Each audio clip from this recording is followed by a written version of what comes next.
First, what was Britain like in 1900? At the beginning of the 20th century, there was very little help for people in Britain when they were sick or poor.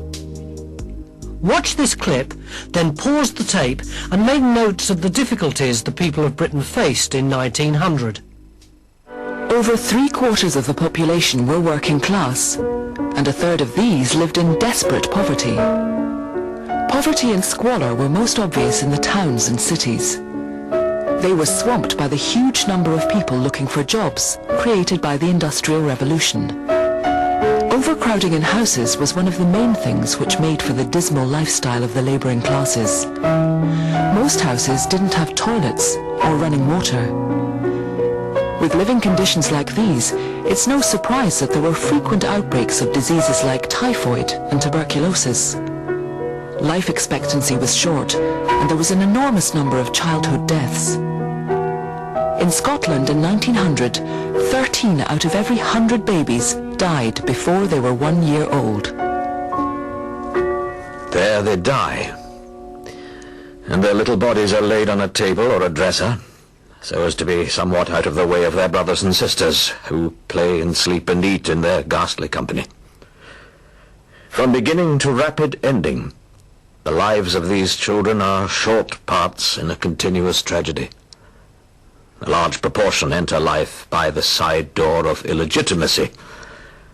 1 in every 5 of all who are born there never see the end of their first year.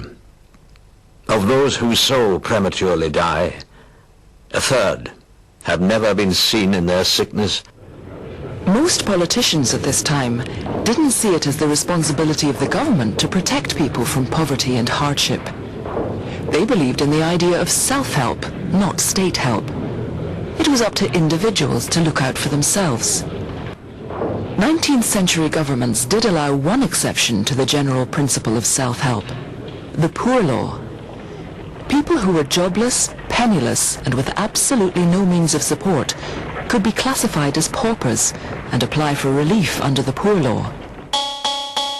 Now pause the tape and complete your notes.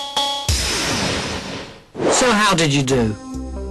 You should have noted that houses were overcrowded, disease was widespread, infant mortality was high, and the poor law was the only form of help.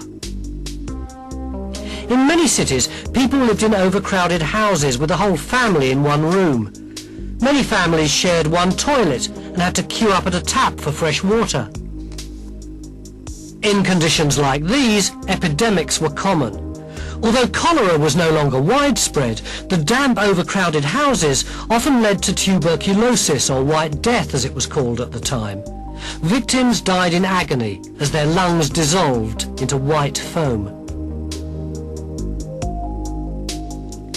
Disease led to high infant mortality.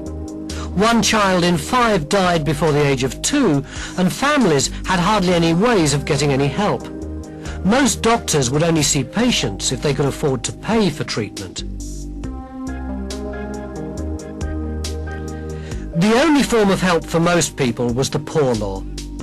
At the end of the 19th century, more than 800,000 people were receiving outdoor relief, but 150,000 were in workhouses, where they could be treated very badly. Families were split up, paupers had to wear uniform, and there were strict rules.